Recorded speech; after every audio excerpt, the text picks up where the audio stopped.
Vamos lembrar que o propósito dessa carta é encorajar a excelência na vida cristã, à luz do dia do Senhor. Então, para nós podermos alcançar excelência em dia do Senhor, precisamos discernir esse dia do Senhor. Precisamos compreender os seus detalhes, os seus ensinos. Isso é algo muito confuso no meio cristão até hoje. Mas, por má interpretação, por falta de clareza, porque os textos são claros e objetivos. Então, vamos abordar esses textos e podermos compreender todos os detalhes como estão exemplificados nas Escrituras. O hino de Paulo é que 3 eventos dariam início ao dia do Senhor. O primeiro evento que nós estudamos a última vez é o arrebatamento. Algo que ele abordou na primeira carta e que ele agora especifica a necessidade disso ser um dos gatilhos do dia do Senhor. O segundo aspecto que nós vamos ver hoje é a aparição do homem da iniquidade, ou seja, o anticristo. Agora, para que nós possamos compreender isso, porque esse é um ensino que vem do Antigo Testamento. Note, aqui nós temos uma nova revelação, que é o arrebatamento, porque o Antigo Testamento não fala da igreja, não fala do arrebatamento. A igreja era um mistério e o arrebatamento também. Mas o homem da iniquidade, ele é profetizado no Antigo Testamento. Muito bem. Aqui nós vamos ter uma descrição detalhada desse homem da iniquidade. As atividades dele. E essas atividades do homem da iniquidade, ela é prova importante e suficiente de que o dia do Senhor ainda não tenha chegado. Meus irmãos, se o dia do Senhor ainda não chegou, e é necessário um arrebatamento antes desse dia, isso significa que aqueles que não creem nas profecias estão perdendo aquilo que Deus tem revelado. Outros creem nas profecias bíblicas, mas colocam a igreja dentro do período da tribulação. E outros, para piorar, colocam uma santificação durante o período da tribulação para que possa ser arrebatado. Essas são, grosseiramente, as principais posições doutrinárias. Mas vamos discernir e detalhar essa questão. Lembrando que os sinais que evidenciam a presença do anticristo e a vinda do Senhor, na sua segunda vinda, ainda não aconteceram. Quem está acostumado a usar esse aparelhinho e olhar na internet todos os ensinos a esse respeito, 90% está errado. Porque estão lidando com essa situação do dia do Senhor erroneamente. Como a igreja de Tessalônica estava acontecendo com alguns. Vamos lá, 2 Tessalonicenses, capítulo 2, versículo 3.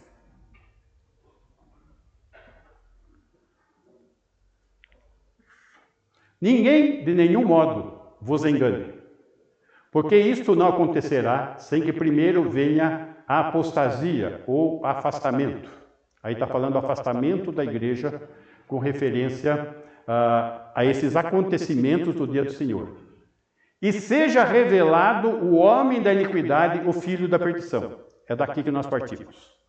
Seja revelado o homem da iniquidade, o filho da perdição.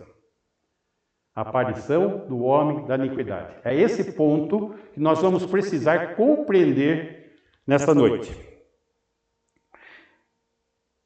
Este homem aqui está mostrando que sua natureza, ela é sem lei e sem destino. Ou seja, seu destino é perdição. Por ser a personificação do pecado e da rebelião. Já estudamos que muitos anticristos já têm surgido. Esta pessoa, o homem da iniquidade, é a obra-prima de Satanás. É o senhor da iniquidade. Tá? Então, essa é a pessoa que estamos lidando aqui. Alguém que personifica o pecado e a rebelião. Ele é rebelde. Versículo 4. O qual, o homem da iniquidade, se opõe e se levanta contra tudo que se chama Deus, ou é objeto de culto. Note que ele gosta de se autopromover na condição divina e gosta de afrontar qualquer concorrente, a ponto de assentar-se no santuário de Deus, ostentando-se como se fosse o próprio Deus. O que nos coloca dentro do período da tribulação. Por quê? Aonde está o templo hoje? Tem templo lá em Jerusalém? Não. Se não tem templo em Jerusalém, a confusão se torna maior do que na época da igreja de Tessalônica. Porque é necessário um templo para que o homem da iniquidade queira se assentar lá. E as profecias ensinam que o templo será construído durante o período da tribulação. Então é algo que ainda não aconteceu. Eu só não consigo compreender a clareza com que esse texto está sendo colocado a respeito do templo e as pessoas não ligarem que não existe um templo hoje. E daí elas colocam toda uma interpretação de um texto, só pode ser de maneira alegórica, está desprezando as informações que estão no texto.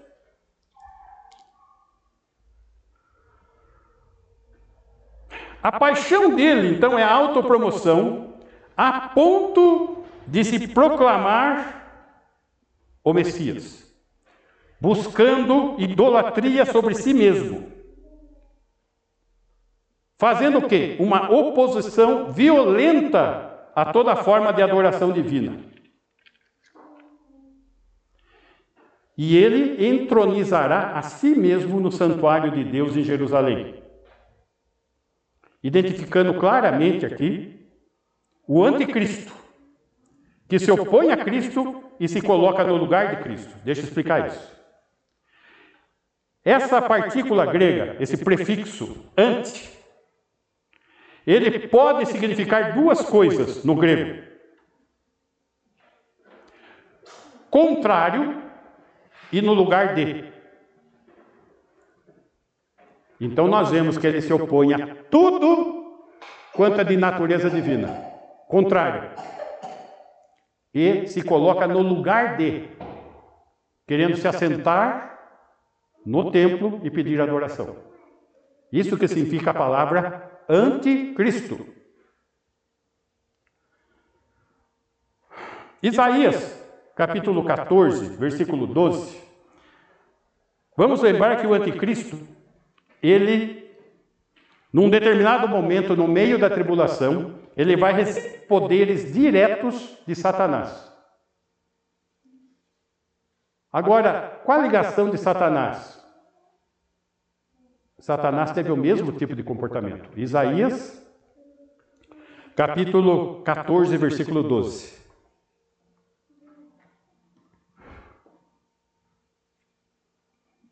Como caíste do céu, ó estrela da manhã, filho da alva? Como foste lançado por terra, tu que debilitavas as nações? Note, aqui está falando de Satanás. Só que a ação do anticristo é do mesmo tipo de ação. Ele vai agir sobre as nações ele vai convencer com mentiras os reis e vai provocar todo o tumulto que conhecemos nos textos bíblicos. Versículo 13. Tu dizias no teu coração: eu subirei ao céu, acima das estrelas de Deus, exaltarei o meu trono, e no monte da congregação me assentarei nas extremidades do norte. Isso é Satanás, querendo se assentar no trono de Deus. E o anticristo, ele quer sentar onde? No templo em Jerusalém. Notem, o comportamento está adequado com o tipo de pessoa que ele é. Satânico, maligno. 14. Subirei acima das mais altas nuvens e serei semelhante ao Altíssimo. Satanás querendo fazer isso e ser essa pessoa. E é o que ele faz, o anticristo. Ele quer ser o Cristo, o Messias. E vai enganar muita gente. Já está enganando. Porque muita gente está interpretando o texto do anticristo falando que é o Cristo. Então já começou o engano. O engano já vem desde a Tessalônica para cá. Essa é a razão da segunda carta, para explicar essa questão. Versículo 15. Contudo, serás precipitado para o reino dos mortos, no mais profundo do abismo. Satanás já está condenado. Ele está como se estivesse no corredor da morte, aguardando o momento dele. O anticristo também será morto por sopro da boca de Deus e lançado no inferno.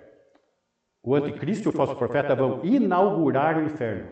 Hoje não tem ninguém no inferno, gente. Hoje tem pessoas no lugar de tormento, aguardando o julgamento do juízo final para ser lançado no inferno. Só que quando for lançado no inferno, o ímpio, o incrédulo, o falso profeta e o anticristo já estarão lá, eles que inauguram. Muito bem. Isso ocorrerá no meio da tribulação, quando o anticristo profanará o templo recém-construído. Então, o templo será reconstruído na tribulação e ele vai profanar o templo. Aí é que Israel vai perceber que se trata do anticristo e não do Cristo. Vamos lá, Apocalipse 13, 11 e 12.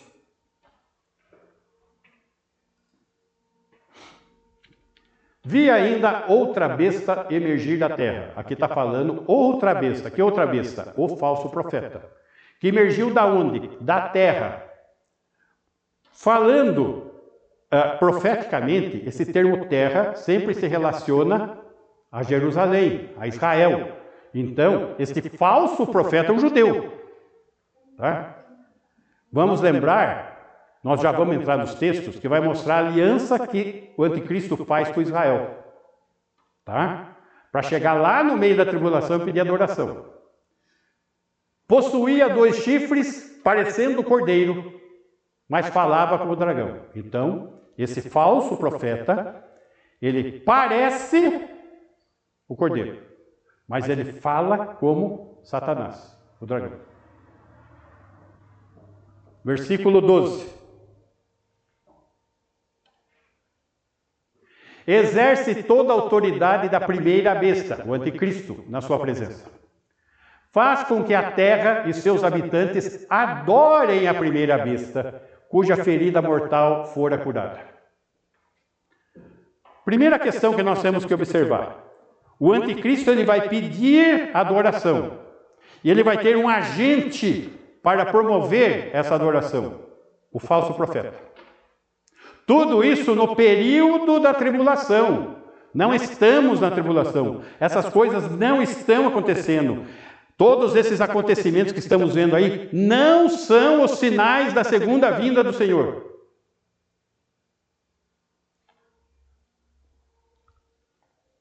Agora, por que os judeus vão perceber o engano?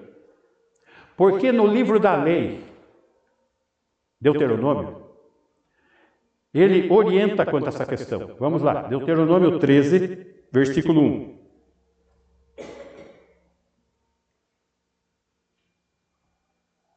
Aqui é a lei dos judeus. Gênesis, Êxodo, Levítico, Números, Deuteronômio. Os 5 primeiros livros da Bíblia são os livros da lei, a Torá judaica.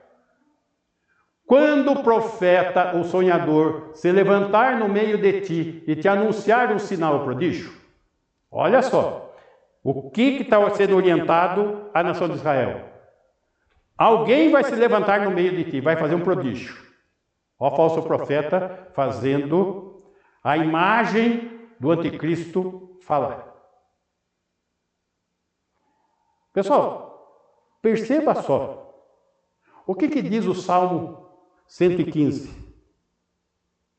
Que os ídolos têm boca e não falam, têm olhos e não veem, têm nariz e não cheiram, têm mãos e não apalpam, da sua garganta não sai som nenhum. Não é isso que fala?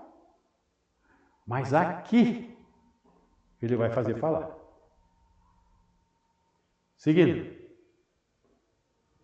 E suceder o tal sinal e prodígio, de que te houver falado e disser, vamos após outros deuses que não conheceste e sirvamos. Opa! O que o falso profeta está falando na frente? Vamos adorar o anticristo, o homem da iniquidade, promovendo ele se assentar no templo para ser adorado. Imagina o povo judeu, diante desse texto, espera um pouco, ele fez sinais? Fez prodígios? Fez.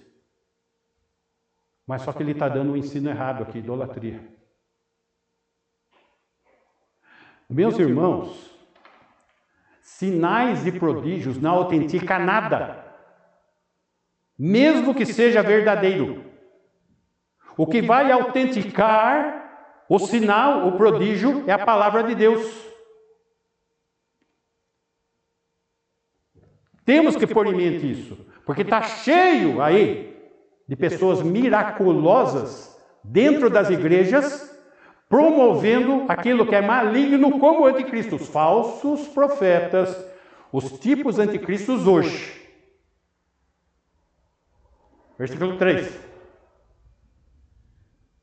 Não ouvirás as palavras desse profeta ou sonhador. Não ouça. Porquanto o Senhor vosso Deus vos prova, para saber se amais o Senhor vosso Deus de todo o vosso coração, de toda a vossa alma. Vamos lembrar que os apóstolos estavam discutindo entre eles quem é que amava mais Jesus. E eles vão até Jesus, Senhor, quem é que te ama mais aqui? E Jesus responde, aquele que me ama é aquele que tem e que guarda os meus mandamentos. Esse é o que me ama. Então, o Senhor está permitindo sinais e prodígios para saber se amais o Senhor vosso Deus de todo o vosso coração, de toda a vossa alma. Diante do quê? Da palavra de Deus. Não diante dos sinais e prodígios. Agora imagina só o povo de Israel, lá na tribulação, no templo recém-construído, e um falso profeta põe o anticristo lá, e o anticristo pede adoração sobre si. É exatamente esse texto. Versículo 4. Andareis após o Senhor vosso Deus, e a Ele temereis, guardareis os seus mandamentos, ouvireis a sua voz, e a Ele servireis, e a Ele vos achegareis. Não tem acordo. E vai ficar desse jeito? Não. 5. Esse profeta sonhador será morto, pois pregou rebeldia contra o Senhor, vosso Deus, que vos tirou da terra do Egito e vos resgatou da casa da servidão, para vos apartar do caminho que vos ordenou o Senhor, vosso Deus, para andardes nele. Assim eliminarás o mal do meio de ti. Puxa! Era assim que se preservava a palavra de Deus? Isso, pedra, até morrer. Desse jeito. Versículo 3. Se teu irmão, olha só, o teu irmão, filho da tua mãe, ou teu filho, ou tua filha, ou a mulher do teu amor, ou teu amigo que amas como a tua alma, te incitar em segredo, dizendo: vamos e sirvamos a outros deuses, que não conheceste, nem tu, nem teus pais. 7. Dentre os deuses dos povos que estão ao redor de ti, perto ou longe de ti, desde uma até a outra extremidade da terra. Olha só, tá? Estamos falando de pessoas próximas, as mais próximas, que estão pregando idolatria. 8. Não concordarás com ele, nem o ouvirás, não olharás com piedade, não o pouparás, não o esconderás. 9. Mas certamente o matarás. Opa! É isso mesmo. A tua mão será a primeira contra ele para o matar, e depois a mão de todo o povo no apedrejamento. Meus irmãos, preste atenção no que acabamos de ler. E vejam só as concessões que são feitas porque a pessoa é parente, é amigo, é amigão, é meu pai, é minha mãe, é meu irmão, é meu filho. Não tem acordo diante da palavra de Deus. Isso tem que ficar claro. 10.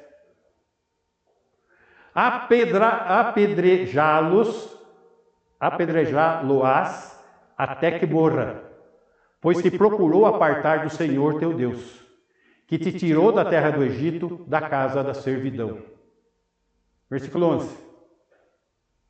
E todo Israel ouvirá e temerá, e não se tornará a praticar maldade como está no meio de ti. Uma das coisas que fica clara na segunda vinda de Jesus para implantar o reino terreno messiânico aqui na terra, é isso.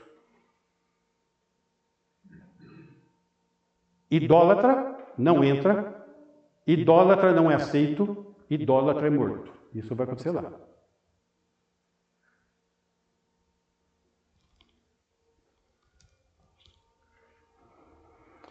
Apocalipse, capítulo 12, versículo 5.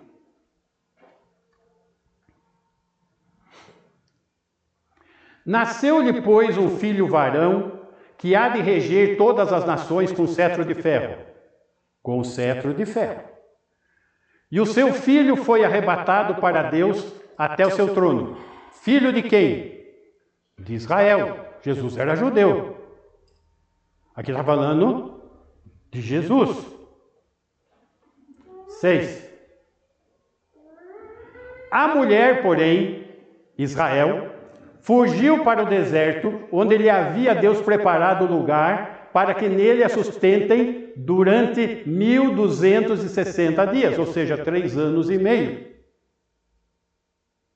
Agora, por que Israel precisou fugir? Porque não aceitou adorar o anticristo, que se assentou no templo. Versículo 7. Houve peleja no céu, porque veja só, imagina Satanás. Eu quero adoração. Está aí minha obra-prima, o anticristo. Israel não quis adorar? Como Israel foi escondido por Deus? Foi protegido. O que Satanás faz? Gente, ele invade o céu para tomar o trono de Deus.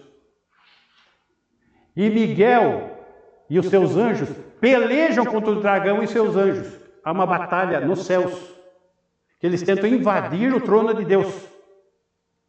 Versículo 8.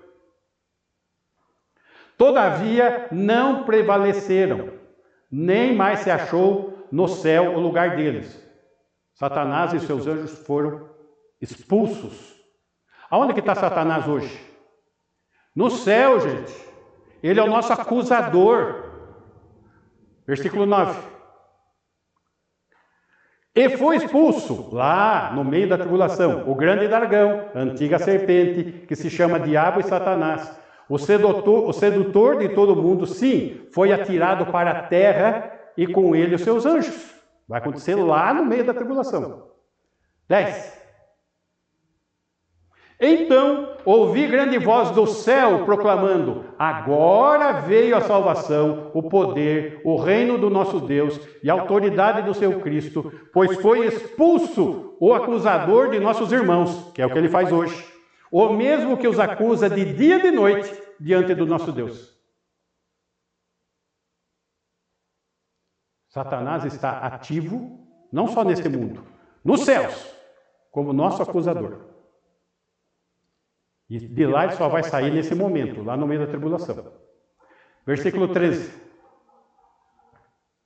13. Quando, pois, o dragão se viu atirado para a terra, perseguiu a mulher, Israel, que dera à luz o filho varão, Jesus Cristo.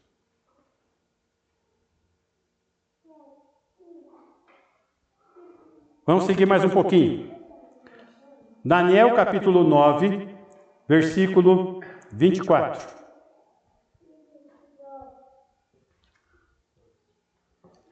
"70 semanas estão determinadas para o teu povo e sobre a tua santa cidade, Jerusalém, para fazer cessar a transgressão, para dar fim aos pecados, para expiar a iniquidade, para fazer a justiça eterna, para selar a visão e a profecia e para ungir o Santo dos Santos." De quem que ele está falando aqui? Israel. Gente, o teu povo, o povo de Daniel, é a santa cidade, Jerusalém. Então, Jerusalém está pagando o preço dos seus pecados e está sendo preparado para o reino milenar terreno messiânico.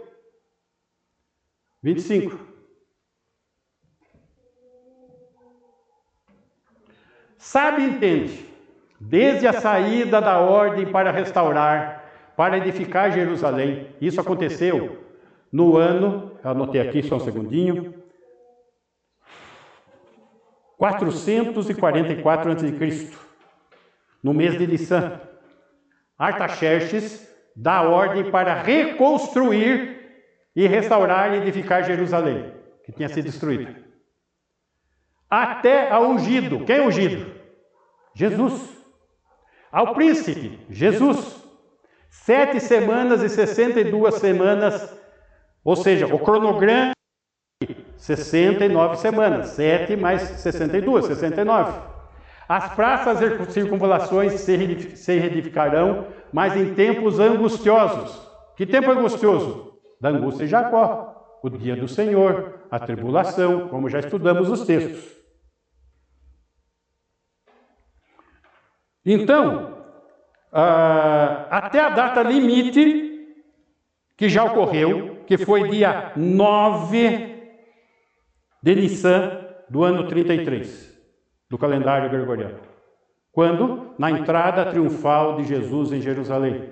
Cumpriu-se a profecia de Daniel. Por isso Jesus fala para as autoridades que estavam falando: seus discípulos estão fazendo muito barulho aqui. Se eles não proclamarem a minha chegada, até as pedras clamarão. Porque estava ocorrendo o que naquele dia? O cumprimento dessa profecia, meus irmãos.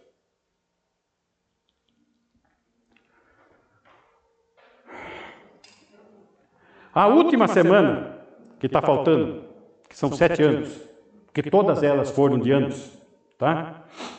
A última semana ainda é futura. Não estamos nela, não está acontecendo, quando nós estamos vendo o texto. O que está se guardando é o tempo da perseguição dos santos, que foi narrado lá em Daniel 7. Isso está previsto. Que cobre o mesmo assunto do capítulo 2 de Daniel. Quem falou no capítulo 2? A visão, o sonho de Nabucodonosor.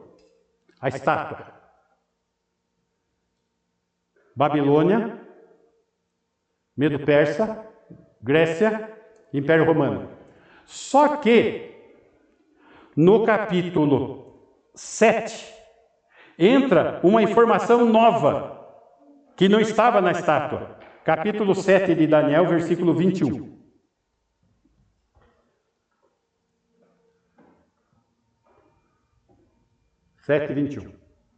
Eu olhava, e eis que este chifre fazia guerra contra os santos e prevalecia contra eles.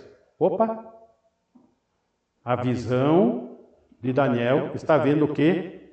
Um chifre que guerreia contra os santos, os escolhidos de Deus, e prevalece contra eles. 22. Até que veio o ancião de dias e fez justiça aos santos do Altíssimo, e veio o tempo em que os santos possuíram o reino. Está lá em Apocalipse 20. Aqueles que vêm com palmas na mão, entrando no reino. 23. Então ele disse: o quarto animal será um quarto reino na terra, o qual será diferente de todos os reinos. Qual foi o quarto reino? Império Romano. E devorará toda a terra, e a pisará aos pés, e a fará em pedaços. Está falando aqui da segunda vinda. Como eu sei disso? Porque tem um acréscimo aqui. O chifre. Está falando do anticristo. Vamos lá. 24. Os 10 chifres correspondem a 10 reis que se levantarão daquele mesmo reino, do reino da Europa. E depois deles se levantará outro, o qual será diferente dos primeiros e abaterá a 3 reis. Isso está profetizado. Quem vai fazer isso? Está lá em Apocalipse. O anticristo. 25. Proferirá palavras contra o Altíssimo. Olha só. O que ele ia fazer? Exatamente isso. Magoará os santos do Altíssimo. Vai matar. E cuidará em mudar os tempos e a lei. Ele vai mudar tudo, rege esse mundo. E os santos lhe serão entregues nas mãos, por um tempo, 2 tempos e metade de um tempo. 1 tempo, 2 tempos, metade de um tempo, 3 anos e meio. Deixa eu ver até onde eu vou aqui. Mais um pouquinho. 26. Mas depois se assentará o tribunal para lhe tirar o domínio, para o destruir e o consumir até o fim. Então, vai falar da derrubada do anticristo. 27. O reino e o domínio e a majestade dos reinos debaixo de todo o céu serão dados ao povo dos santos do Altíssimo. O seu reino será reino eterno, e todos os domínios o servirão, ele obedecerão. Gente, é no coração do homem que vai acontecer isso aqui? 90% das igrejas evangélicas estão falando que é no coração do homem. Reino terreno messiânico. Não é no coração do homem, não. 28. Aqui terminou o assunto.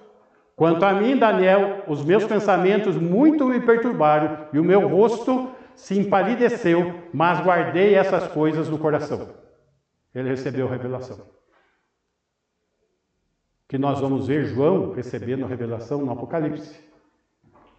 Somando essas informações com mais detalhes dos acontecimentos, do capítulo 6 ao capítulo 20,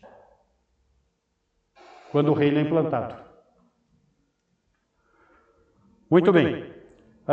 Versículo Daniel 9, 26.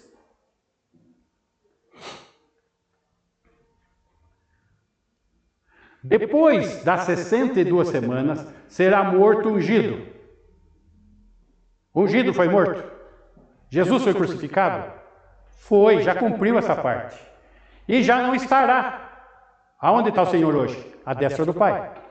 E o povo de um príncipe que há de vir, Império Romano, destruirá a cidade e o santuário, no ano 70, com Tito. E o seu fim será dilúvio. Até o fim haverá guerra, desolações são determinadas. Versículo 27. Ele, o anticristo, fará firme aliança com muitos. Só que aqui ele está fazendo firme aliança com quem em específico? Com o povo de Daniel, a nação de Israel. Na metade da semana fará cessar o sacrifício e a oferta de manjares, nos 3 anos e meio, que são os textos que eu mostrei para vocês em Apocalipse. Tá? Aonde ele vai pedir adoração para si. Sobre a asa das abominações virá o assolador, o anticristo, o homem da iniquidade, até que a destruição que está determinada se derrame sobre ele, como acabamos de ver na profecia de Daniel. Versículo 28. Não, 27, isso. Então, esses eventos da última semana, da 70ª semana, incluem uma aliança com Israel, que foi feita e quebrada pelo próprio anticristo, que vai causar uma das maiores, ou a maior blasfêmia contra Deus, cujo final será absoluta destruição. Muito bem. Voltemos para o nosso texto de 2 Tessalonicenses, capítulo 2, versículo 5. Oi. O Daniel é bem... Eu acho que tem que informar, mas é mais ou menos... Acho que chega a ser... Quanto que está na Bíblia? 560? Tá. Não vos recordais de que, ainda convosco, eu costumava dizer-vos essas coisas? O apóstolo Paulo está falando para a igreja em Tessalônica. Escuta, quando eu estava entre vocês, eu não falava essas coisas para vocês? Como que vocês estão confundidos? Agora, isso é uma coisa que dispersa normalmente das nossas mentes. E precisamos estar recordando aquilo que o Senhor fala. Que é o que está acontecendo lá, que é o que está acontecendo aqui. Estamos recordando informações já existentes lá atrás e que tem que se encaixar harmonicamente aqui na frente. Versículo 6. Versículos 6 e 7 nós vamos abordar na próxima. E agora sabeis que o que o detém, para que ele seja revelado somente em ocasião própria. 7. Com efeito, o mistério da iniquidade já opera e aguarda somente que seja afastado aquele que agora o detém. Que é esse tema aqui. O afastamento daquele que restringe a ação do anticristo. Nós vamos entrar em detalhes disso na próxima exposição. Versículo 8. Versículo 8 ao versículo 9, ele fala do julgamento do anticristo. Então será de fato revelado o iníquo, a quem o Senhor Jesus matará com o sopro de sua boca e o destruirá pela manifestação de sua vinda. Então, na segunda vinda de Jesus, vai implantar o reino na terra, ele vai matar o anticristo e o falso profeta. Vamos lá, versículo 9. Ora, o aparecimento do iníquo, o homem da iniquidade, é segundo a eficácia de Satanás, com todo o poder e sinais e prodígios da mentira, como nós vimos lá em Deuteronômio 13, esclarecendo na Torá judaica uma orientação específica quanto a esse assunto. Muito bem. Então aqui nós vemos que haverá um julgamento do anticristo.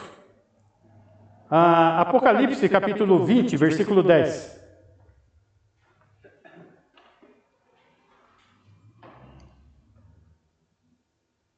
O diabo, o sedutor deles, foi lançado para dentro do lago de fogo e enxofre, onde já se encontram não só a besta, como também o falso profeta, e serão atormentados de dia e de noite pelos séculos dos séculos.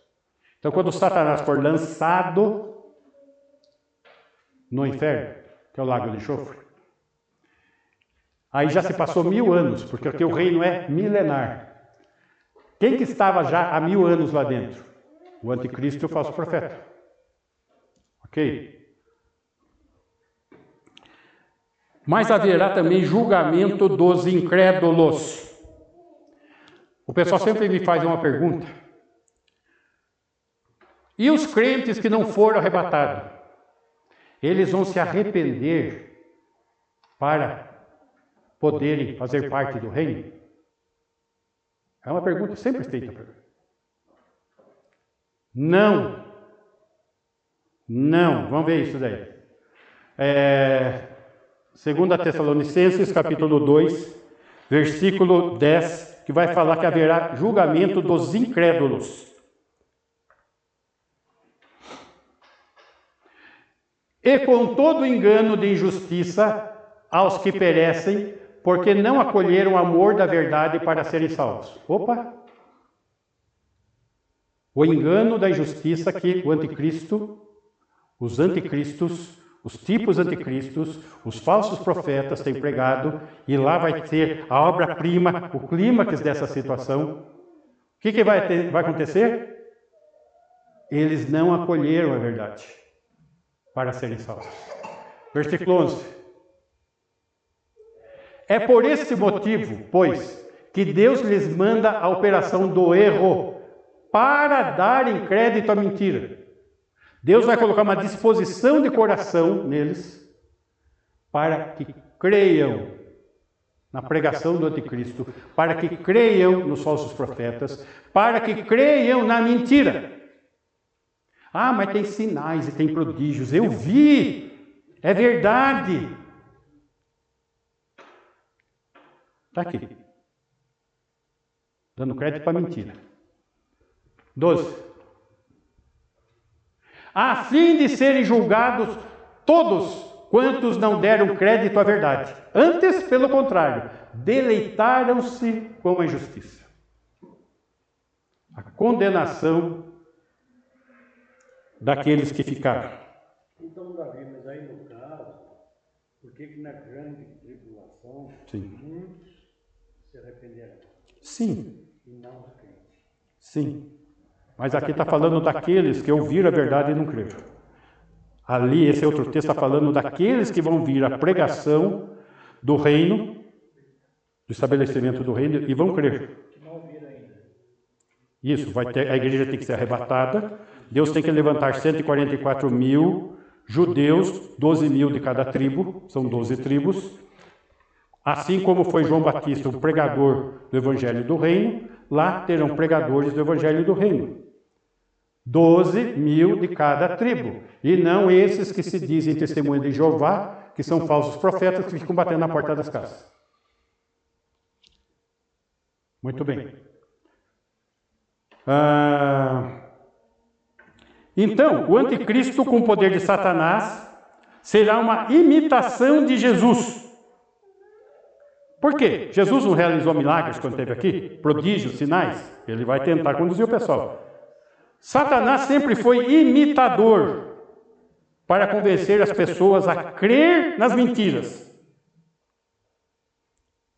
Mesmo que essas mentiras sejam reais.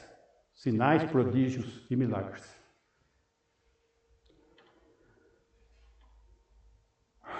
Observe. Existe um falso evangelho, existem falsos ministros, existem falsos cristãos que pensam estar adorando a Deus, mas estão adorando ao diabo. Isso, os tipos anticristos já estão realizando isso. Só que a palavra de Deus diz, resisti ao diabo, e ele fugirá de vós. Como que eu vou resistir? Com a espada do Espírito, a palavra de Deus. Não foi assim que Jesus resistiu ao diabo, lá no deserto? Isso tem que ser um estímulo para nós. Que em breve haverá uma derrota completa de Satanás e do seu sistema.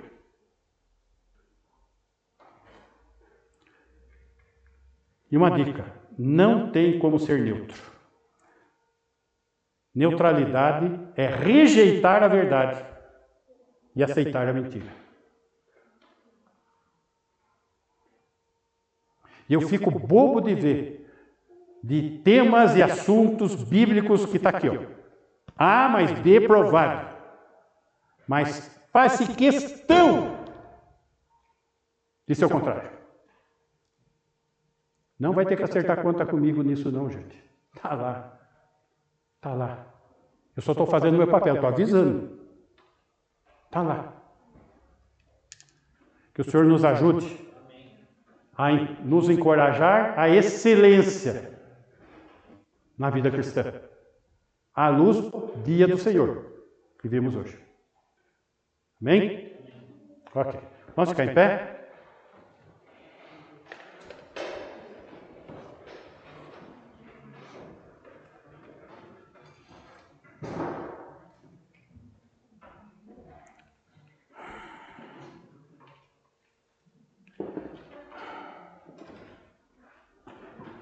Senhor, queremos exaltar o Teu nome pelo Teu grande amor, pela Tua palavra que está ao nosso alcance, pela ação benigna do Teu Espírito para nos conduzir à verdade, compreender a verdade e viver a verdade. Que possamos dar o devido valor à verdade. Que possamos, Senhor, ter uma vida cristã excelente, discernindo, Senhor, os Teus ensinos, discernindo, Senhor, os Teus planos, discernindo, Senhor, os Teus propósitos, em especial no propósito na vida de cada um de nós. Grato, Senhor, exaltamos o Teu nome, porque somente o Senhor é digno. E que o amor de Deus o Pai, amor manifesto na entrega de Jesus Cristo, o verdadeiro Messias, que tem derramado a cada dia superabundante graça sobre as nossas vidas, pois não temos mérito, e tem se feito presente em nós, para que possamos desfrutar de ensino, de consolo e de sermos conduzidos um dia na Tua presença pelo arrebatamento. Que assim seja com a Tua igreja, hoje e sempre. Amém. Ok, irmãos?